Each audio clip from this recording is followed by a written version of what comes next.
أعوذ بالله من الشيطان الرجيم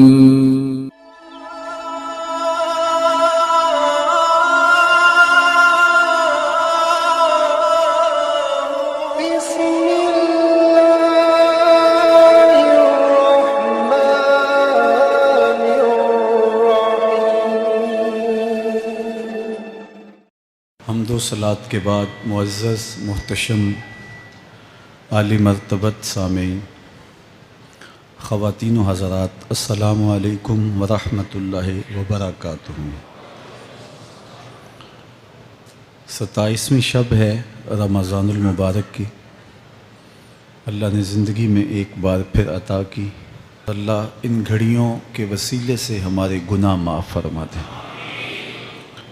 لیلۃ القدر اپنے دامن میں اتنی رحمتیں رکھتی ہیں کہ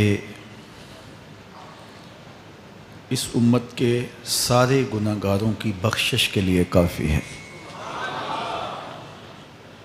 اس رات میں روح الامی اترتے ہیں فرشتوں کے جلو میں، جھرمٹ میں، اور اہل ایمان جو قیام میں ہوتے ہیں، قعود میں ہوتے ہیں، ذکر الہی میں ہوتے ہیں، ان سے مصافحہ کرتے ہیں۔ یہ رات کون سی ہے؟ ترکی خیمے میں چٹائی ایک سمت کر کے سر انور حضور نے باہر نکالا اور فرمایا کہ لیلۃ القدر کو آخری عشرے میں تلاش کرو۔ اور ایک روایت کے لفظ یہ ہیں کہ آخری عشرے کی طاق راتوں میں تلاش کرو۔ وہ طاق رات کون سی ہے؟ اس کو مخفی رکھا گیا۔ حضرت ابی بن قعب رضی اللہ تعالی عنہ صحابی رسول ہیں، فرماتے ہیں میں قسم کھاتا ہوں کہ وہ رات 27ویں شب ہے۔ حضرت بایزید بسطامی علیہ رحمہ فرماتے ہیں مجھے زندگی میں یہ رات 2 بار ملی ہے اور دونوں بار 27ویں شب ہی تھی۔ تو ہم اللہ کی بارگاہ میں امید کا دامن پھیلائے ہیں کہ یہی شب ہو اور اس کے دامن سے پھوٹتی ضیائیں ہمارے اندر کے اندھیروں کو ختم کرنے کا ذریعہ بنے۔ مجھے آپ کو اپنے معاد کی، آخرت کی فکر کرنی چاہیے۔ یہ راتیں آتی ہیں اور چلی جاتی ہیں، اور ایک وقت آئے گا کہ یہ راتیں آئیں گی اور ہم نہیں ہوں گے۔ کتنے لوگ ایسے ہیں جو پچھلے سال تھے لیکن آج نہیں ہیں، ان سے گزشتہ سالوں میں تھے، آج نہیں ہیں۔ تو اللہ ہمیں ہر سال یہ رات مبارک کرتا ہے، نصیب ہوتی ہے۔ اللہ آپ کی قسمت میں ایسی بہت ساری راتیں نصیب کرے، لیکن بہرحال ایک وقت ایسا آنے والا ہے کہ یہ راتیں تو آئیں گی لیکن ہم موجود نہیں ہوں گے۔ تو یہ جو میسر راتیں ہیں ان کے دامن سے پھوٹتی ضیائیں ہمیں اپنے اندر سمو لینی چاہیے کہ ہم دنیا پہ نہ بھی ہوں گے تو یہاں سے جو ہم نے نور لیا ہوگا وہ قبر میں بھی چراغاں کرے. باطن کی روشنی، اندر کے اجالے اور روح کا چراغاں اس رات کے دامن سے لیا جا سکتا ہے. حضور علیہ السلام رمضان المبارک کے آخری عشرے میں کثرت کے ساتھ عبادت کرتے تھے. حضرت سیدہ عائشہ رضی اللہ تعالی عنہا فرماتی ہیں کہ حضور کمر بستہ ہو جاتے اور اپنا تہ بند کس کے باندھ لیتے، خود بھی جاگتے اور اہل خانہ کو بھی بیدار رکھتے. زندگی میں یہ ساعتیں جو ہمیں مقسوم ہوئی ہیں یہ سعادت بری ساعتیں ہیں. پچھلی امتوں کے حصے میں اس طرح کے لمحات کب آئے ہیں؟ یہ ایک رات 1000 مہینے کی عبادتوں سے افضل، بہتر اور بھاری ہے. میرے حضور نے ارشاد فرمایا ایک بندہ صبح سے لے کے ظہر تک مزدوری کرتا ہے، اس کو ایک کی رات دیا جاتا ہے. ایک بندہ ظہر سے عصر تک مزدوری کرتا ہے، اس کا وقت تھوڑا ہے، اس کو بھی ایک کی رات دیا جاتا ہے. اور ایک شخص عصر سے لے کر مغرب تک مزدوری کرتا ہے، اس کا وقت دونوں سے کم ہے، لیکن اس کو مزدوری 2 کی رات دی جاتی ہے.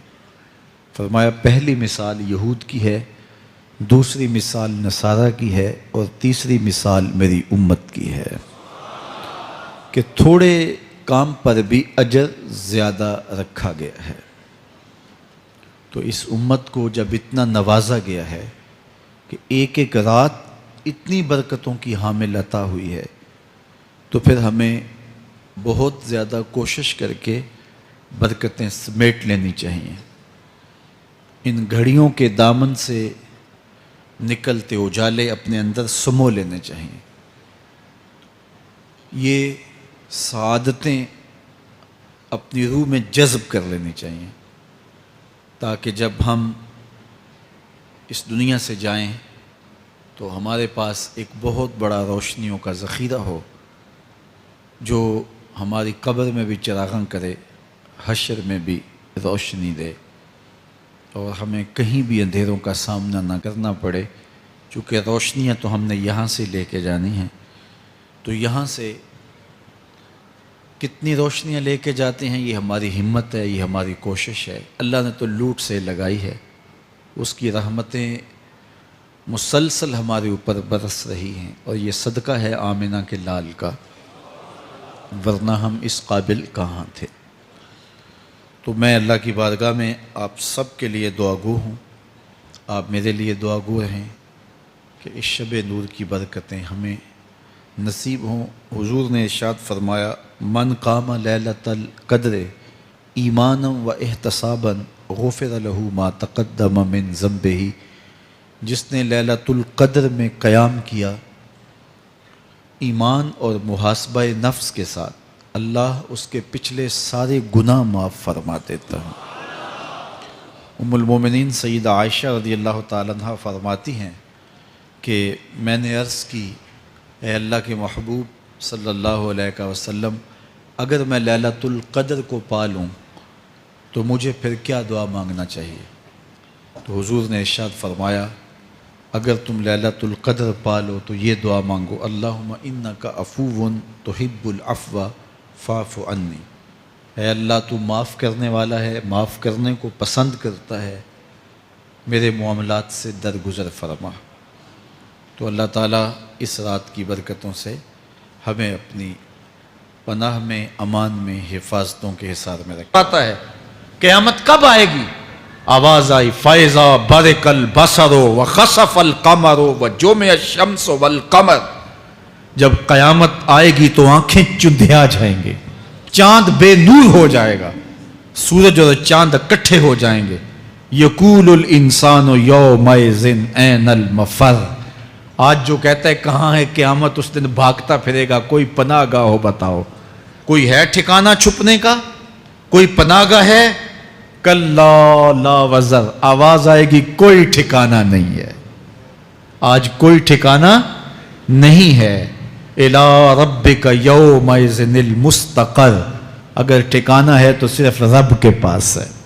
انہیں ٹھکانہ ملے گا جو رب کے بندے ہیں اور اس کی دہلیز پہ آنے والے ہیں. یُنَبَّأُ الْإِنسَانُ یومئذ بما قدم وأخر، اللہ تعالیٰ اس دن بتا دے گا جو آگے بھیجا اور وہ بھی بتا دے گا جو پیچھے چھوڑا. ایک ایک چیز تشت ازبام ہو جائے گی. یوم تبلی السرائر فما لہ من قوت ولا ناصر، اللہ فرماتا سارے راز کھل جائیں گے. جو بند کمروں میں جرم کیے، داد عیش دیتا رہا، وہ بھی کھل جائیں گے. اور پھر کوئی طاقت نہیں ہوگی، کوئی زور نہیں ہوگا، کوئی زر نہیں ہوگا جو اس کو بے نقاب ہونے سے بچا سکے. اے داور حشر میرا نامہ اعمال نہ پوچھ، اس میں کئی پردہ نشینوں کے بھی نام آتے ہیں. تو وہ کتنا سخت دن ہوگا. ارشاد فرمایا جائے گا کہ جو آگے بھیجا، جو پیچھے چھوڑا، جو جرم کرتا رہا، جو نیکیاں کی، جو برائیاں کی، سب کچھ تشت ازبام ہو جائے گا. بل الانسان علی نفسہ بصیرہ، بلکہ آدمی خود اپنے حال پر اچھی طرح خود آگاہ ہے. ہم اسے نامہ اعمال کے دفتر دیں گے جہاں سب کچھ لکھا ہوگا. قرآن بتاتا جب نامہ اعمال سامنے آئے گا تو وہ بے ساختہ پکار اٹھے گا، ما لہذا الکتاب لا یغادر صغیرۃ ولا کبیرۃ الا احصاها. ہائے اس کتاب کو کیا ہوا، اس نے چھوٹی بڑی کوئی بات نہیں چھوڑی، سب کچھ لکھ دیا. نامہ اعمال سامنے ہوگے، زمین بولے گی، ہاتھ پاؤں بولیں گے، فرشتے بولیں گے، کرامن کاتبین بتائیں گے یہ کیا کیا جرم کرتا رہا، کیا کیا گناہ کرتا رہا. تو اس دن ہر شے سامنے آ جائے گی. تو یہ تو ثبوت ہوں گے ہی ہوں گے، لیکن اللہ فرماتا ہے ثبوت تو اپنی جگہ، لیکن بل الانسان علی نفسہ بصیرہ، کیا انسان کو خود نہیں پتا کہ وہ کہاں کھڑا ہے؟ اس کو اپنے جرائم کی فہرست خود یاد ہے، اس کے ضمیر پہ خود اس کا بوجھ موجود ہے. اسے یہ نامہ اعمال نہ بتاتے، فرشتے نہ بتاتے، پھر بھی اسے پتا تھا کہ میں کیا ہوں اور کہاں میں نے جرم کیا ہے.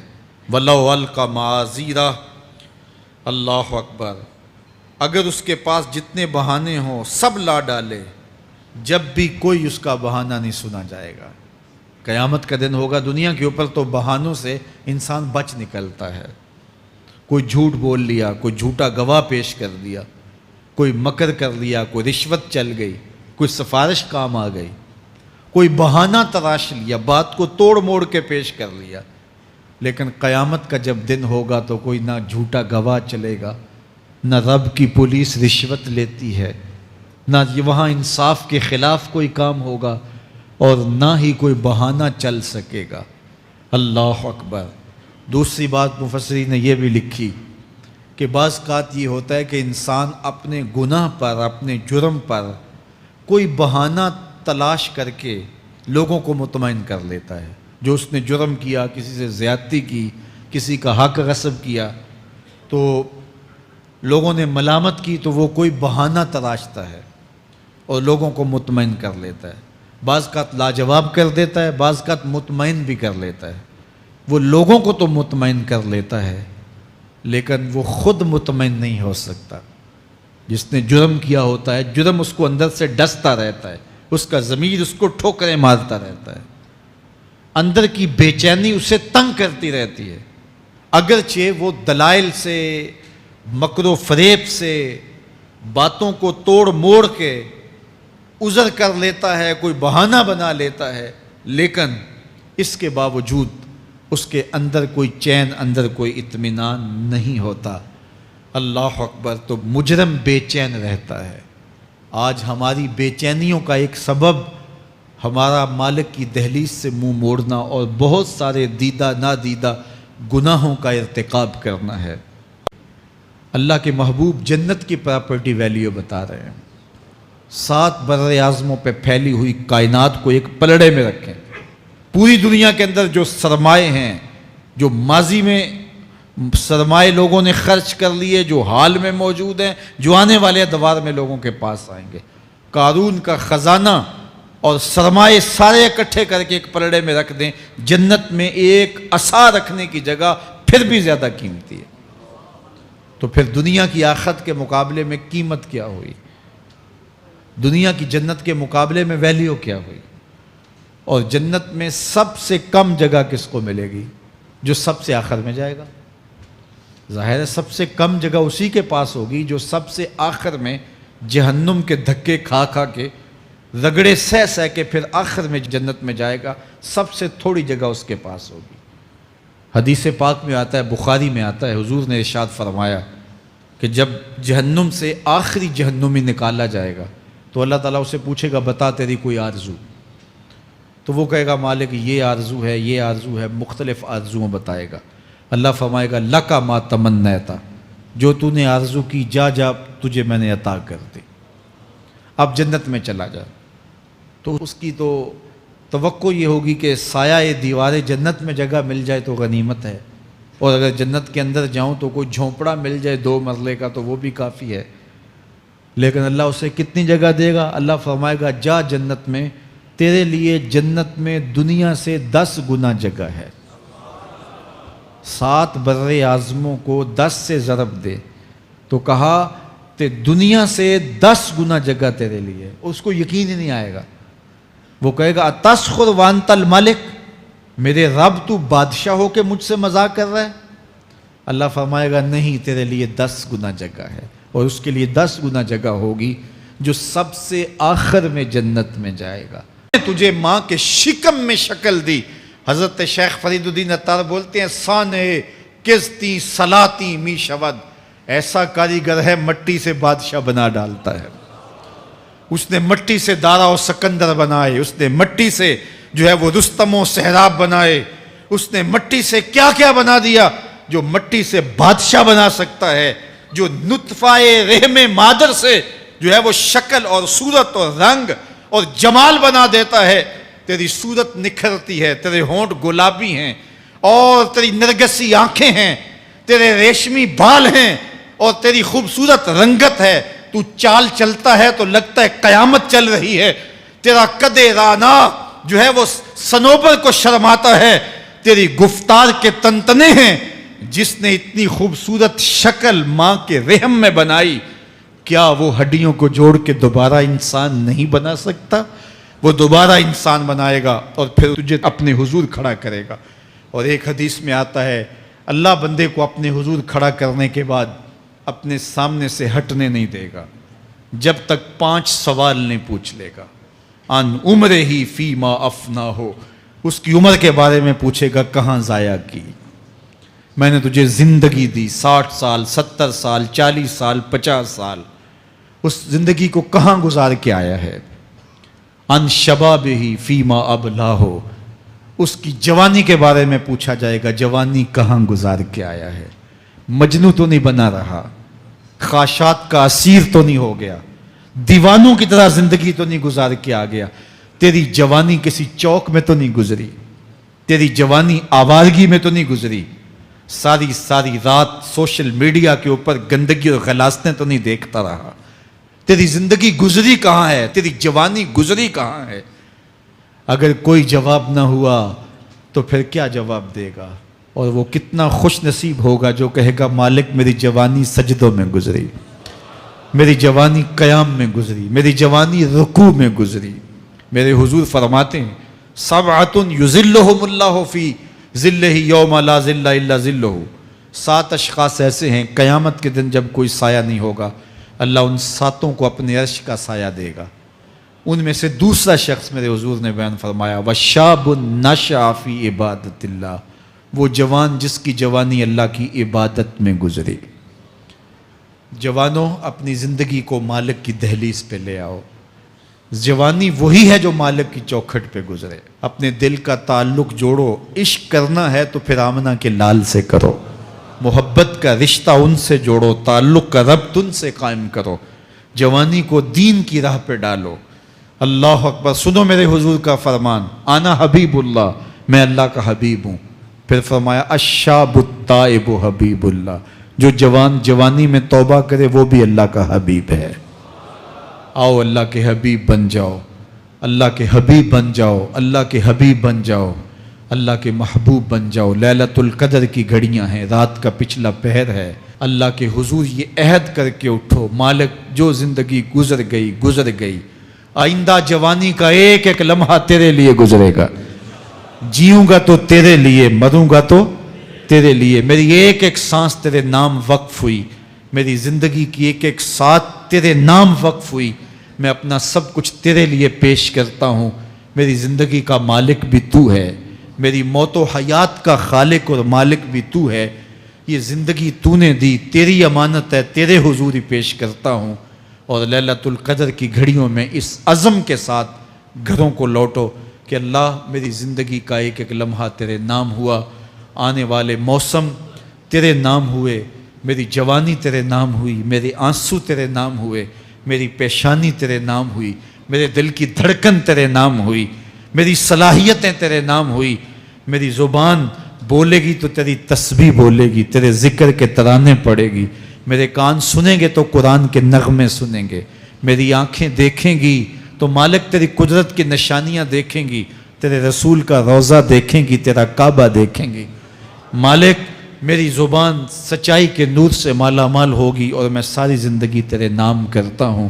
اور جب آپ اپنی ساری زندگی اللہ کے نام کر دیں گے تو پھر وہ پوری کائنات تمہارے نام کر دے گا۔ کی محمد سے وفا تو نے تو ہم تیرے ہیں، یہ جہاں چیز ہے کیا لوح و قلم تیرے ہیں۔ اللہ آپ سب کو اپنی پناہ میں، امان میں اور حفاظتوں کے حصار میں رکھے۔